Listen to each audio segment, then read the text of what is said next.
Good morning, I am Malik sir. I am going to start a new chapter, lesson number 10 in science, right? The living organisms and their surrounding. ठीक है, आप कह सकते हैं कि आप से नया चैप्टर क्यों पढ़ा रहा है, फील्ड एग्जाम है, तो आप देखिए कई बार आप एक तो फील्ड एग्जाम लेट हो रहा है, दिसंबर में हो रहा है, कई बार डेट बढ़ा है, तो अब ये एग्जाम आपको 22 तक या कब जा रहा है पता नहीं, है ना। उसके बाद फिर नया चैप्टर स्टार्ट करेंगे तो फिर टाइम हमारे पास नहीं होगा, तो इसलिए मैंने ये चैप्टर से स्टार्ट किया। Lesson number 10, the living organisms and their surrounding, right.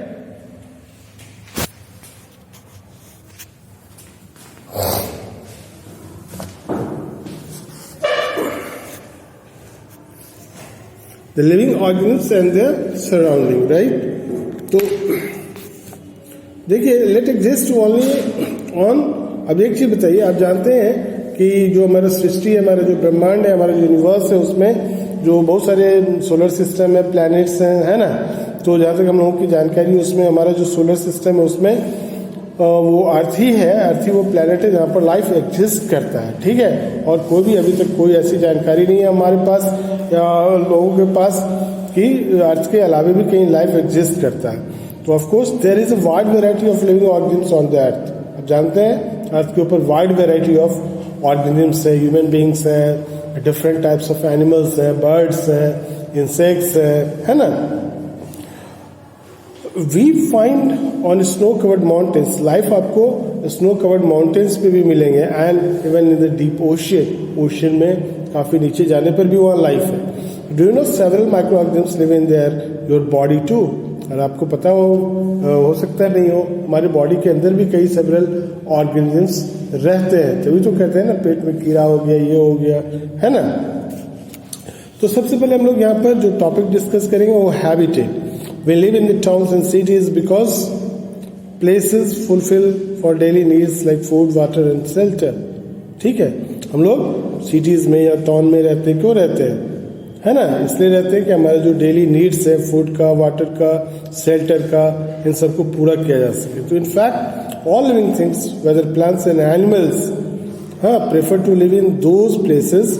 तो जितने भी लिविंग थिंग्स हैं, चाहे एनिमल्स हो चाहे प्लांट्स हो, उन्हीं एरियाज में रहना पसंद करते हैं, है ना, जो उनको बेस्ट सूट करता है और उनकी जरूरत के सारे चीज उस एरिया में उपलब्ध होते हैं। ठीक है, तो the place where living organisms live is called their habitat. आप इसमें कुछ जोड़ सकते हैं, the place where living things, living organisms live comfortably and increase their numbers, मतलब through reproduction, is called their habitat. वह जगह जहाँ पर लिविंग ऑर्गेनिजम्स कंफर्टेबली रह सकते हैं, मतलब उनके रहने के लिए जितनी भी चीजों की जरूरत है वहां पर एग्जिस्ट करता है।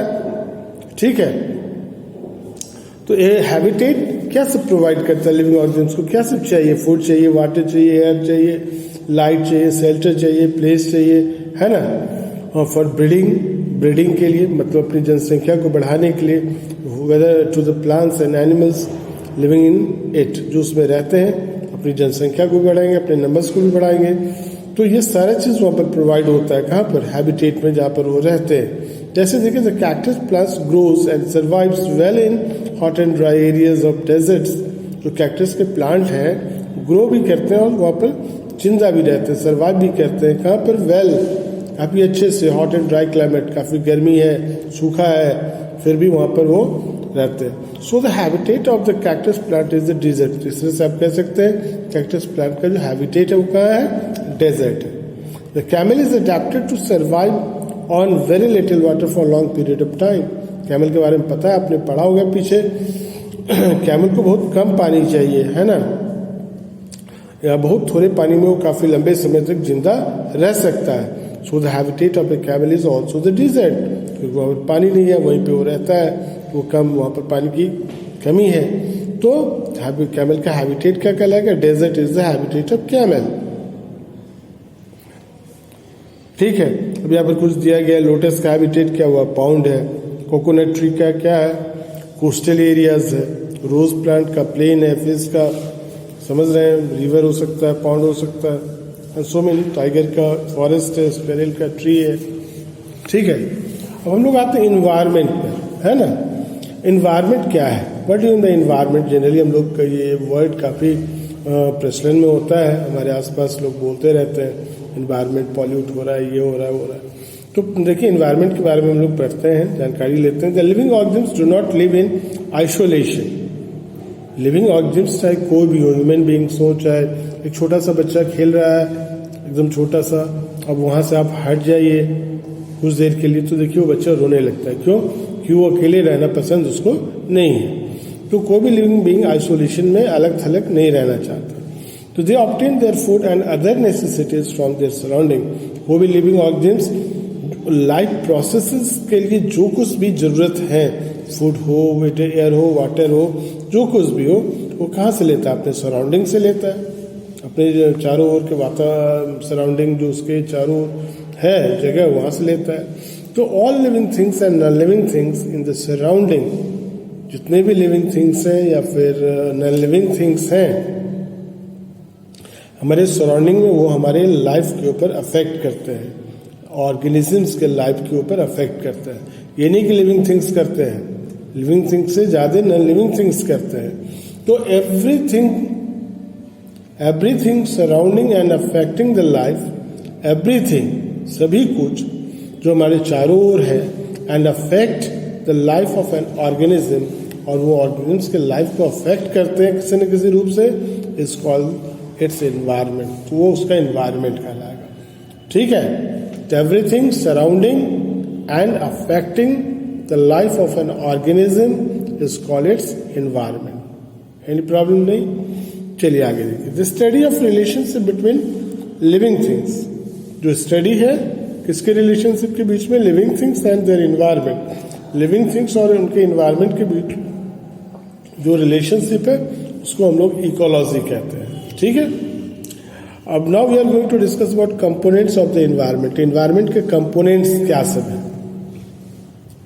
Several factors affect the several survival of living plants और एनिमल्स। बहुत सारे फैक्टर्स हैं जो प्लांट्स हो, एनिमल्स हो, या जो कुछ भी दूसरे ऑर्गेनिजम्स हैं उनके लाइफ को अफेक्ट करते हैं, उनके सर्वाइवल को अफेक्ट करते हैं।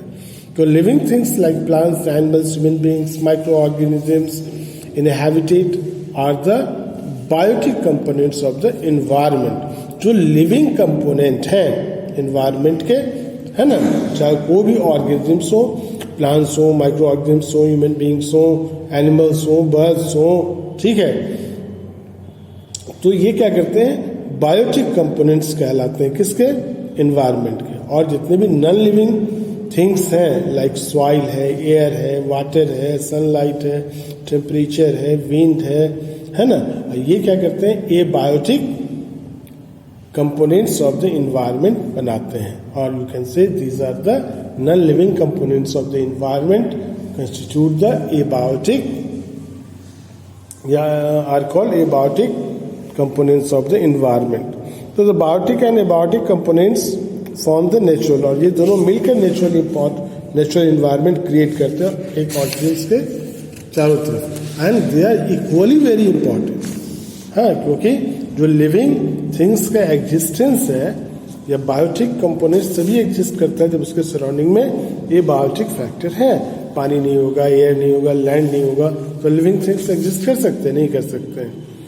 तो पहले हम लोग बायोटिक कंपोनेंट्स की बात करें। The biotic components of the environment can be divided into 4 main groups. 4 main groups में हम लोग बायोटिक कंपोनेंट्स को डिवाइड करते हैं। Producers, consumers, scavengers and decomposers. Right, तो biotic components of the environment are producers, consumers, scavengers and decomposers. तो one by one इसको discuss करेंगे। पहले प्रोड्यूसर्स की बात करते हैं। Organisms that can manufacture their own food are called producers.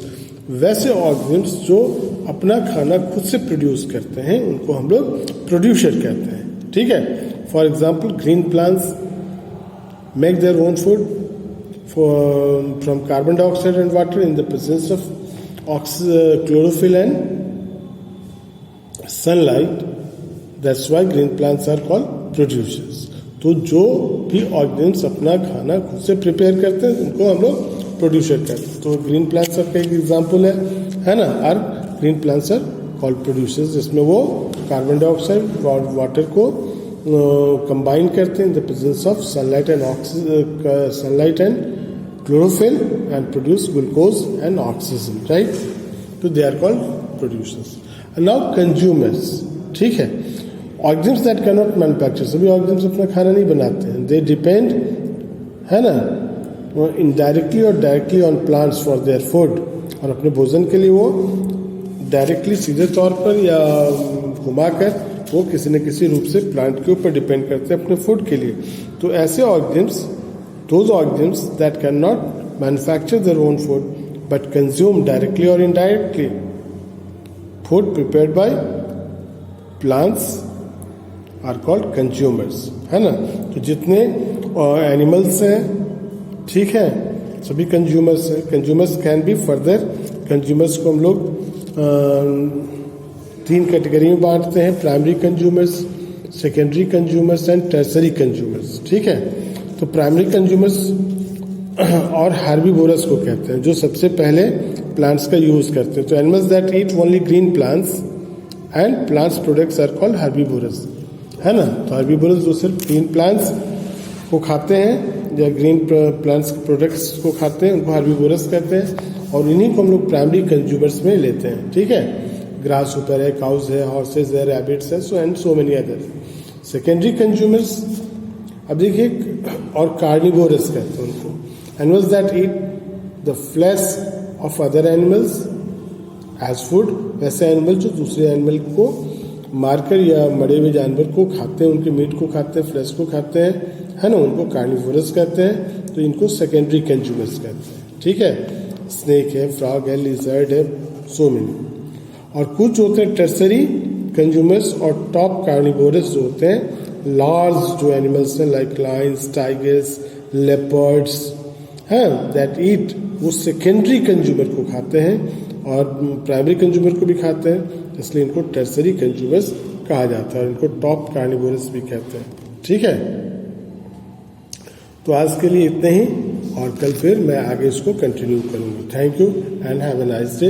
आप फेयरली एग्जाम का भी तैयारी करिए, इसके साथ भी जुड़े रहिए।